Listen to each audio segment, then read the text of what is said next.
Assalamualaikum warahmatullahi wabarakatuh. Salam sejahtera untuk kita semua. Dalam video kali ini saya akan membahas tentang hasil pengawasan yang saya lakukan terkait dengan pembelajaran tatap muka 100%.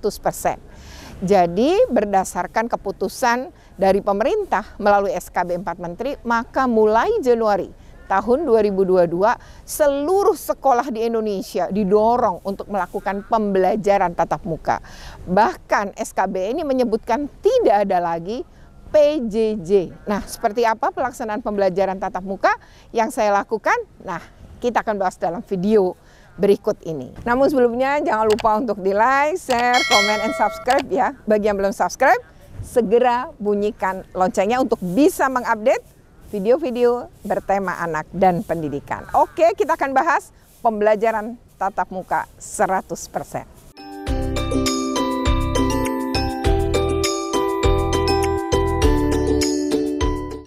Ya, pada Januari tahun 2022, pemerintah Republik Indonesia ya melalui SKB 4 Menteri memutuskan untuk melakukan relaksasi. Relaksasinya adalah terkait dengan pembelajaran tatap muka yang akan diberlakukan di seluruh sekolah di Indonesia dari jenjang TK hingga perguruan tinggi ya untuk pembelajaran tatap muka 100%.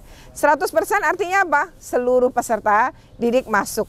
Kapasitas 100%. Yang kedua, dari Senin sampai Jumat. Sekolah itu kan dari Senin sampai Jumat kan. Berarti 100% juga tuh. Nah, terbatasnya cuma satu, yaitu lamanya pembelajaran.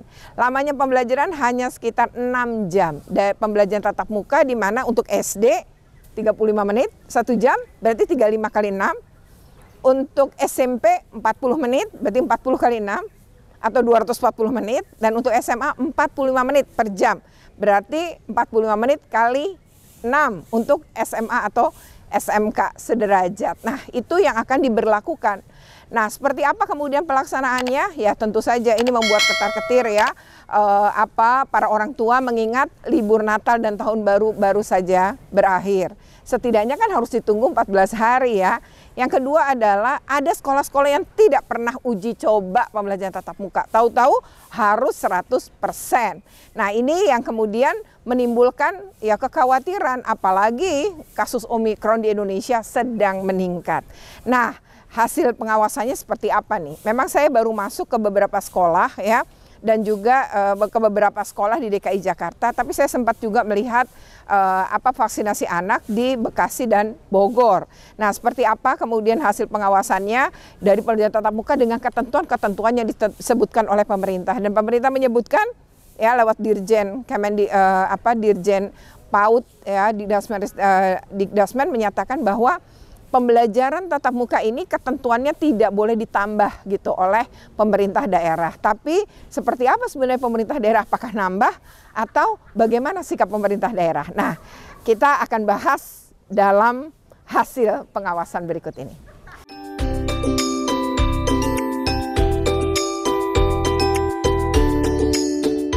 Saya memang datang ke beberapa sekolah di DKI Jakarta. Setidaknya saya sudah memasuki 7 sekolah ya. Ditambah tadi vaksinasi anak juga ada, anak usia 6-11 tahun. Itu sekitar 4 sekolah ya. Di Bekasi 2, di Bogor 2. Tapi saya juga memantau di berbagai media. Nah, yang pertama adalah memang DKI Jakarta berbeda ya. Jadi dia betul-betul menerapkan langsung masuk. Januari tanggal 3 masuk 100%.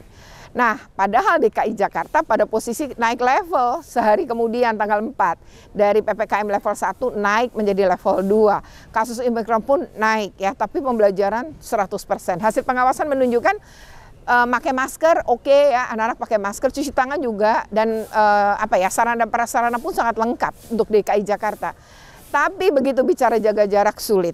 Jaraknya betul-betul ya sangat berdekatan, sulit sekali ngomongin 1 meter. Saya sendiri waktu lewat ya sampai harus miring gitu ya, kalau nggak miring nggak bisa lewat gitu ya. Itu adalah hasil pengawasan terkait dengan jaga jarak ya. Kemudian apa yang diterapkan di berbagai sekolah ini, berbagai sekolah di DKI sebenarnya sudah sangat ketat sih prokesnya. Satu hal saja yang paling sulit adalah jaga jarak. Mau dipinggirin kemana, dimajuin sampai papan tulis sekalipun, ya tetap saja kesulitan jaga jarak itu memang terjadi.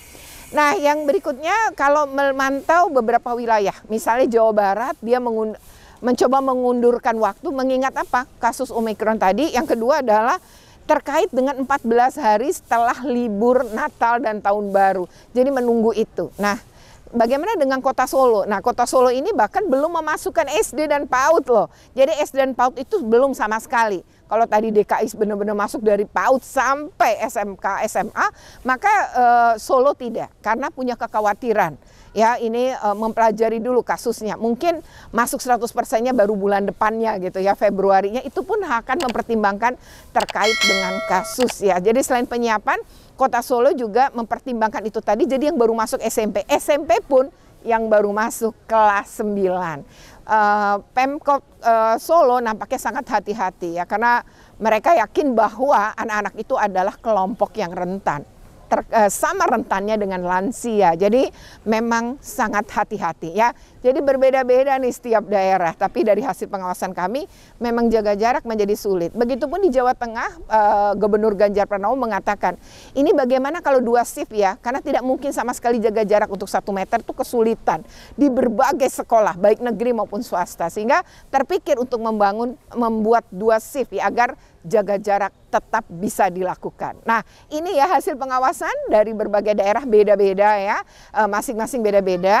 Nah, seperti apa rekomendasi dan respon saya untuk yang paling tepat ya melindungi anak-anak di masa pandemi dengan masuk sekolah 100%.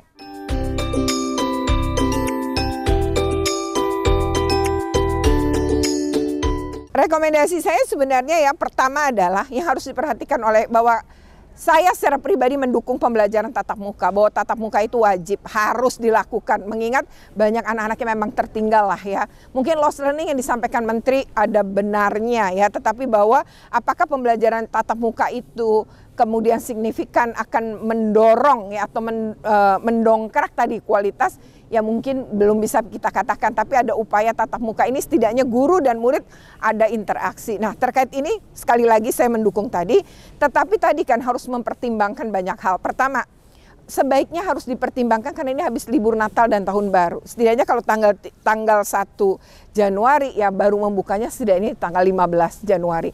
Untuk melihat di daerah Anda masing-masing nih ya, kepala daerah, seperti apa situasinya. Nah, yang kedua adalah soal jaga jarak. Ini menjadi sulit. Jadi sarana prasarana oke ya, tapi begitu jaga jarak menjadi sulit. Jaga jarak pertama dalam kelas itu kesulitannya. Dari hasil pengawasan, jaga jarak kedua yang agak sulit adalah pulang sekolah. Kerumunan itu cenderung terjadi walaupun sekolah sudah menerapkan secara bergelombang pulang. Ya, jadi jeda waktu antara kelas 1, kelas 2, kelas 3. Faktanya orang tuanya belum jemput. Untuk yang naik semacam transportasi online belum datang pihak transportasi online-nya. Ini memang menimbulkan penumpukan ya. Jadi jaga jarak kembali tidak terjadi ketika kepulangan. Ini rentan ya, cukup riskan pada posisi kepulangan.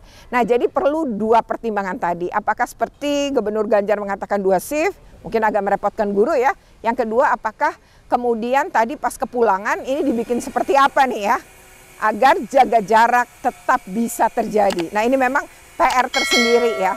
Nah, yang berikutnya lagi adalah memang penting betul ini melihat positivity rate termasuk kasus Omikron. Mengingat Omikron ini kalau saya membaca, dia itu daya tularnya tinggi sekali. Taruhlah gejalanya ringan, tetapi daya tularnya mencapai 70 kali lipat gitu ya, berdasarkan pengamatan banyak ahli.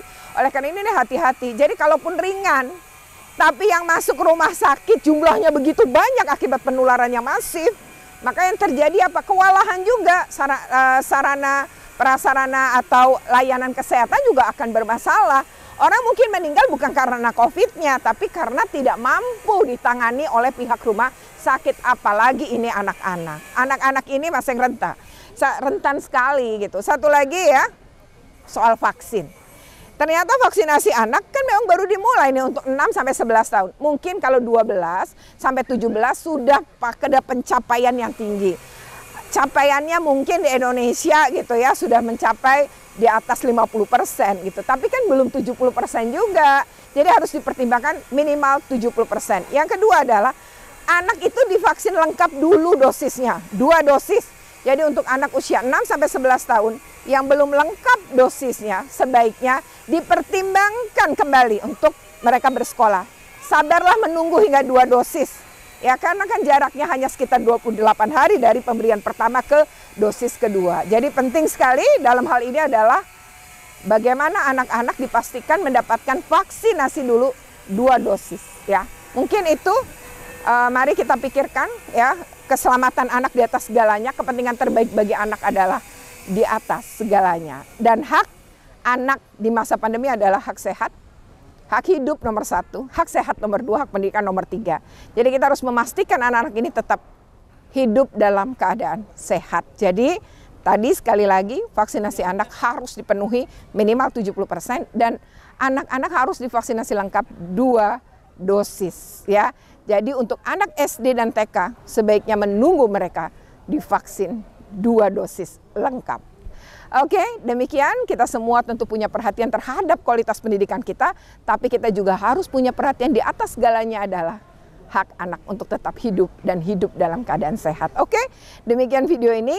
Semoga bermanfaat. Kalau bermanfaat jangan lupa ya untuk di like, share, komen, dan subscribe. Jangan lupa bunyikan loncengnya untuk terus mengupdate video-video dalam jurnal Retno Listiarti yang bertema pendidikan dan anak. Oke, sampai ketemu lagi di dalam video yang lain. Wassalamualaikum warahmatullahi wabarakatuh.